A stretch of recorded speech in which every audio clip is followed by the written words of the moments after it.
حضرت ربیہ بن سلیمان رحمۃ اللہ علیہ روایت فرماتے ہیں کہ میں حج کے لیے سامان خرید رہا تھا۔ قافلہ حج کے لیے روانہ ہونے کے لیے بالکل تیار تھا۔ آج میں بہت خوش تھا۔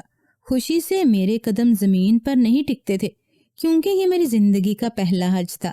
میں سامان خرید کر قافلے میں واپس جا رہا تھا کہ میری نظر ایک عورت پر پڑی۔ وہ برقع میں مکمل لپٹی ہوئی تھی۔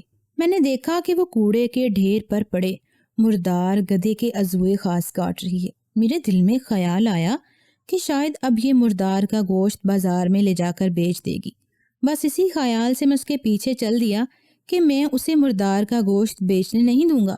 کیا دیکھتا ہوں کہ وہ ایک ٹوٹی ہوئی چھوٹی سی جھونپڑی میں چلی گئی اور دروازہ بند کر دیا۔ میں نے جھونپڑی میں بنے سوراخوں سے اندر دیکھنے کی کوشش کی تو کیا دیکھتا ہوں کہ وہ عورت اپنی 4 بیٹیوں سے کہہ رہی ہے کہ آج ہم یہ گوشت پکا کر کھائیں گے، جاؤ اس گوشت کو بھون لو، آج ہم نے یہی کھانا ہے۔ اور پھر اس کی بیٹیاں وہ گوشت کاٹ کاٹ کر بھوننے لگیں۔ یہ منظر دیکھ کر میرا دل منہ کو آ گیا۔ میں زاروں کی طرح رونے لگا، دل بے چین ہو گیا۔ میں نے اس عورت کو باہر سے پکار کر کہا کہ یہ گوشت اپنے بچوں کو مت کھلاؤ۔ مجوسیوں کے ایک فرقے کے علاوہ مردار کھانے کی اجازت کوئی بھی مذہب نہیں دیتا۔ وہ کہنے لگی، تو کون ہے؟ 3 سال سے ہم اسی حال میں ہیں، کسی نے ہمارا نہیں پوچھا۔ تو کہاں سے آیا ہے اور ہمارے حالات کا کیسے علم رکھتا ہے؟ میں نے کہا کہ میں مسافر ہوں اور دور سے آیا ہوں۔ میں نے تمہیں یہ گوشت لیتے ہوئے دیکھ لیا تھا، خدا کے لیے اسے مت کھاؤ، یہ حرام گوشت ہے۔ وہ کہنے لگی کہ ہم خاندان نبوت کے شریف سید ہیں، مجھے معلوم ہے کہ یہ گوشت حرام ہے، مگر میری بیٹیاں 4 دن سے بھوکی ہیں، اس لیے مجبور ہو کر میں یہ گوشت گھر میں لائی ہوں۔ ان کا باپ ایک شریف انسان تھا اور وہ ان کو اپنے جیسے ہی کسی شریف کے ساتھ بیاہ دینے کا ارادہ رکھتا تھا، مگر قدرت نے اسے موقع نہ آنے دیا اور وہ انہیں چھوڑ کر ابدی سفر پر چل دیا۔ جو کچھ وہ ان کے لیے چھوڑ کر گیا تھا وہ 3 سالوں میں آہستہ آہستہ ختم ہو گیا۔ اب میں نے مجبور ہو کر یہ قدم اٹھایا ہے۔ حضرت ربیع بن سلیمان فرماتے ہیں کہ میں یہ سن کر بے قرار ہو گیا، فوراً دوڑا دوڑا واپس گیا، اپنا احرام اور دیگر سامان فروخت کیا۔ میرے پاس 600 درہم نقد اکٹھے ہو گئے۔ میں قافلے والوں کے پاس گیا اور کہا کہ میں اب حج پر جانا نہیں چاہتا، میرا ارادہ بدل گیا ہے۔ دوستوں نے بہت روکا مگر میں نہ رکا۔ سب نے سمجھایا کہ سب تیاری مکمل ہے، اب ایسا نہ کرو، مگر میں نے کسی کی نہ سنی۔ کچھ آٹا خریدا اور اس عورت کے دروازے پر آ گیا۔ آٹا اس کے دروازے پر رکھا اور چند 100 درہم اس آٹے میں چھپا دیے، پھر چھپ کر دیکھنے لگا۔ اس عورت نے آٹا اٹھایا اور دعائیں دینے لگی کہ اے اللہ کے بندے، اللہ تیرے تمام گناہ معاف کر دے اور تجھے مقبول حج کا ثواب عطا فرمائے۔ آپ فرماتے ہیں کہ قافلہ حج کے لیے روانہ ہو گیا۔ میں وہیں کھڑا قافلے کو دیکھتا رہا، دل رو رہا تھا اور اللہ کے گھر جانے کے لیے تڑپ رہا تھا۔ آنکھوں سے آنسو جاری تھے مگر ارادہ مضبوط تھا۔ پھر فرماتے ہیں کہ میں کوفہ میں ہی رک گیا۔ ارادہ یہ تھا کہ جب حجاج واپس آئیں گے تو میں ان سے اپنے لیے دعا کروا لوں گا۔ جب قافلہ واپس آیا تو میں سب سے ملا اور کہنے لگا کہ اللہ تمہارا حج قبول کرے اور تمہارے اخراجات کا تمہیں بدلہ عطا فرمائے۔ وہ سب حیران ہو رہے تھے۔ ان میں سے ایک کہنے لگا کہ آخر یہ کیسی دعا ہے؟ میں نے کہا کہ ایک ایسے سائل کی دعا ہے جو دروازے سے ہی پلٹ آیا اور زیارت اسے نصیب نہ ہو سکی۔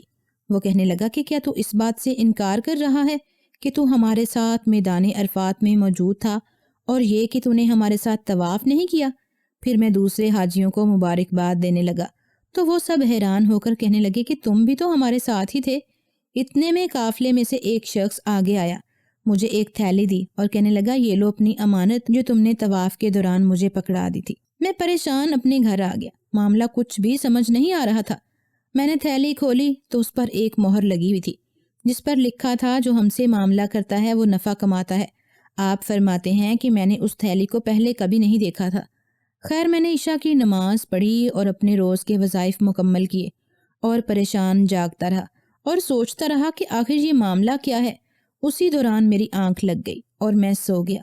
خواب میں آقائے دو جہاں سرور کائنات صلی اللہ علیہ وسلم کی زیارت کی۔ آپ صلی اللہ علیہ وسلم مسکراتے ہوئے فرما رہے تھے کہ اے ربی، آخر ہم اور کتنی گواہ اس بات پر قائم کریں گے کہ تو نے حج کیا ہے، تو مانتا ہی نہیں۔ بات یہ ہے کہ جب تو نے اس عورت پر خرچ کیا جو میری اولاد میں سے تھی اور اپنی شدید خواہش کو قربان کر دیا اور حج کا ارادہ ترک کر دیا، تو اللہ نے تجھے انعام عطا فرمایا۔ اللہ نے ایک فرشتے کو تیری صورت کا بنایا اور اسے حکم دیا کہ وہ ہر سال تیری طرف سے حج کیا کرے گا، اور دنیا میں تیرا انعام یہ ہے کہ تجھے 600 درہم کے بدلے 600 اشرفیاں عطا کیں۔ آپ فرماتے ہیں کہ جب میری آنکھ کھلی اور میں نے تھیلی کھول کر دیکھا تو اس میں واقع 600 اشرفیاں تھیں۔ امام مسلم، امام احمد اور ابن حبان نے ایک حدیث روایت کی ہے کہ اللہ کے حبیب نے فرمایا کہ جب کوئی شخص سچے دل سے اسلام قبول کرتا ہے تو اس کی ایک نیکی تو 10 سے لے کر 700 گناہ تک لکھا جاتا ہے، اور اگر اس سے کوئی گناہ ہو جائے تو صرف ایک ہی گناہ لکھ دیا جاتا ہے، یہاں تک کہ وہ اپنے رب سے جا ملتا ہے۔ دوستو، جب کوئی اللہ کی مخلوق کی مدد کرتا ہے تو اللہ اس کا مددگار بن جاتا ہے، اس کی نیکی کا بدلہ کئی گناہ بڑھا کر اسے عطا فرماتا ہے۔ ہمیں بھی چاہیے کہ ہم اپنے ارد گرد ایسے لوگ تلاش کریں جو منہ سے کچھ نہ کہتے ہوں مگر حالات کے ستائے ہوئے ہوں، اور جہاں تک ہو سکے ان کی مدد کریں، تو اللہ بھی ہم سے راضی ہوگا اور دنیا و آخرت دونوں میں انعامات سے نوازے گا۔